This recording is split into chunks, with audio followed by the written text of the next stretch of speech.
3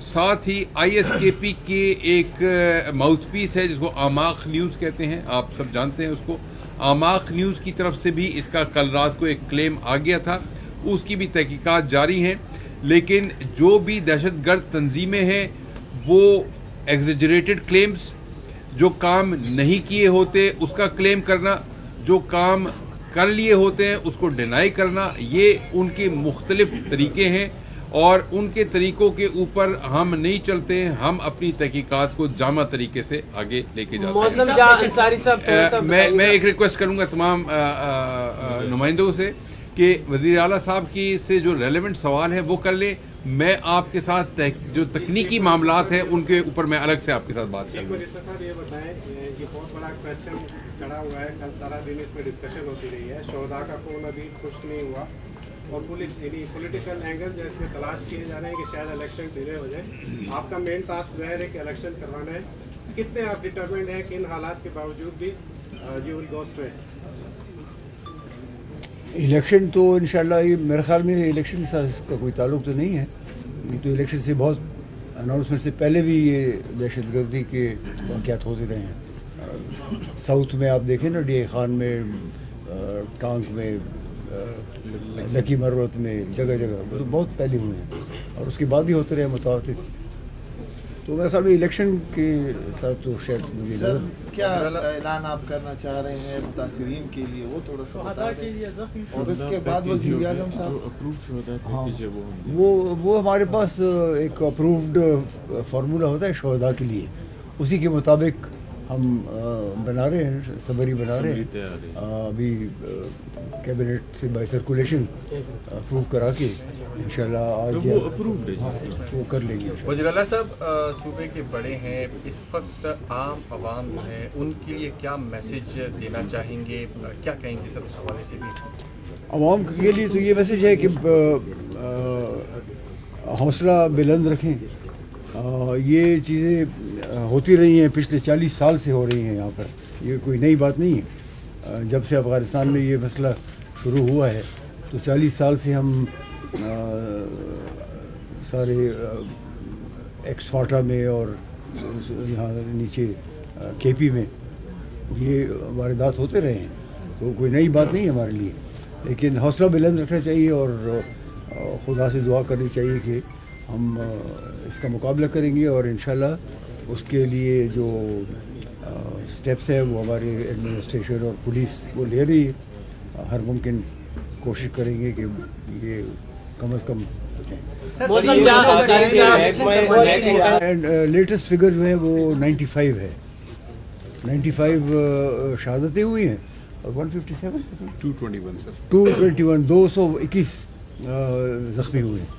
موزم جان انصاری صاحب، 24 گھنٹے کا زائد سے وقت گزر چکا ہے. پولیس لائن چاروں طرف سے ریڈ زون میں ہے، CCTV کیمرے لگائے گئے ہیں. حملہ آور آپ نے بتایا تھوڑی مقدار میں بارود لاتا رہا، بڑا دھماکہ تھا. کتنے عرصے میں یہ بارود لایا گیا؟ CCTV کیمرے آپ کے پاس ہے اور حملہ آور کس راستے سے آیا سر؟ دیکھیں، یہ اس وقت CCTV فوٹیج جو ہے وہ ایک دن کی یا 2 دن کی نہیں، یہ ہم پچھلے پورے 1 مہینے کی ہم نے دیکھنی شروع کی ہے. اور اس کے اندر سسپیشس ایلیمنٹس، سپورٹرز، فیسیلیٹیٹرز ہیں، ان کو بھی ہم آئیڈینٹیفائی کر رہے ہیں. ہمارے پاس روزانہ پولیس لائن میں 1500 سے 2000 لوگوں کی آمد و رفت ہوتی تھی، جس میں پولیس والے بھی شامل تھے، ان کی فیملیز بھی شامل تھیں، مہمان بھی آتے جاتے تھے، سائل درخواست گزار بھی آتے تھے. میڈیا کے دوست آپ سارے کے سارے یہاں پہ آپ لوگوں کا آنا جانا ہے، آپ بھی جانتے ہیں. تو یہ تحقیقات جو ہے، آپ اگر یہ ایکسپیکٹ کر رہے ہیں کہ 24 گھنٹے کے اندر شاید کنکلوڈ ہو جائیں گی، تو یہ ایک بہت بڑی تحقیقات ہے اور اس کا ابھی گراؤنڈ ورک ہو رہا ہے، گراؤنڈ ورک اس کا چل رہا ہے. JIT کو بھی نوٹیفائی کر دیا ہے اور انشاءاللہ اس کا جلد از جلد نتیجہ ہم برآمد کریں گے اور انشاءاللہ جو بھی لوگ ہیں متاثرین ہیں ان کو ہم سپورٹ کریں گے اور جو ذمہ دار ہیں ان کو کیفر کردار تک پہنچائیں گے۔ آئی جی صاحب یہ دہشت گرد کے کوئی اعضاء وغیرہ ملے جس کو فورینسک کے لیے بھیجا گیا، جی کوئی غیر ملکی تھا؟ اور سر کتنا بارودی مواد اس میں استعمال؟ میں نے بتایا 10 سے 12 کلو۔ جی نہیں، غیر ملکی کا بھی ہم کہہ نہیں سکتے ہیں، اس کے چہرہ جو ہے وہ آپ نے بھی دیکھا ہے، اس کے جو ہیڈ ہے سیورڈ ہیڈ ہے وہ بھی آپ لوگوں نے دیکھا ہے، تو اس کے جو ڈی این اے کی ٹیسٹنگ کے لیے اسپیسیمن لے لیے گئے ہیں اور انشاءاللہ کمپیریزنز کے لیے بھی بھجوائے جا رہے ہیں۔ جی صاحب یہ بتائیے گا، جس طرح آپ نے کہا کہ یہاں پہ کوئی سینٹرلائز سسٹم نہیں تھا، جی کے پی کے اندر حالات انتہائی خراب تھے، بار بار پھر الرٹ جاری ہوتی رہی، اس کے باوجود یہ سسٹم اور پولیس لائن میں اس طرح کا تھا،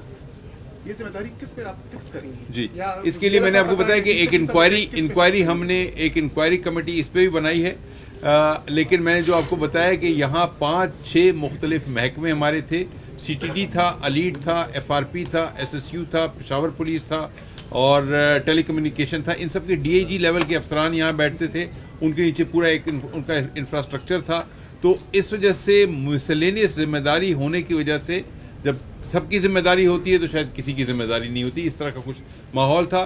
گیٹ کے اوپر چیکنگ کا بالکل معاملہ موجود تھا، آپ لوگ خود اس چیکنگ کے پروسیس سے گزر کے آتے تھے، مگر اس میں کبھی جان پہچان کو، شناخت کو جو ہے، اور پھر ہمارے جو پختون ولی کا ایک خاصہ ہے کہ اس کے اندر ہم نے تھوڑا سا مروت بھی اور وزاداری بھی دکھانی ہوتی ہے، جس کو ہم جانتے ہیں، اس کو شاید تلاشی لینے سے گریز کیا جاتا ہے کانسٹیبل لیول پہ، تو کہیں نہ کہیں لیپس ہوا ہے۔ میں یہ نہیں کہتا ہوں کہ لیپس نہیں ہوا ہے، لیپس ہوا ہے، اس لیپس کی الگ سے انکوائری چل رہی ہے، انویسٹیگیشن الگ سے چل رہی ہے، کمپنسیشن کا معاملہ وزیر اعلیٰ صاحب نے خود اناؤنس کر دیا ہے، ریسکیو کے لیے چیف سیکرٹری صاحب نے پوری رات اس کو خود سپروائز کیا ہے، تو میں آپ کو صرف یہ بتانا چاہتا ہوں کہ تمام جو سینئر لیڈرشپ ہے صوبے کی وہ موجود ہے، بہت کام کر رہی ہے، اور انشاءاللہ اس طرح کے واقعات سے آئندہ ہم کوشش کریں گے کہ نہ ہوں، اور جو موجودہ واقعہ ہے اس کے ذمہ داروں کو کیفر کردار تک پہنچائیں۔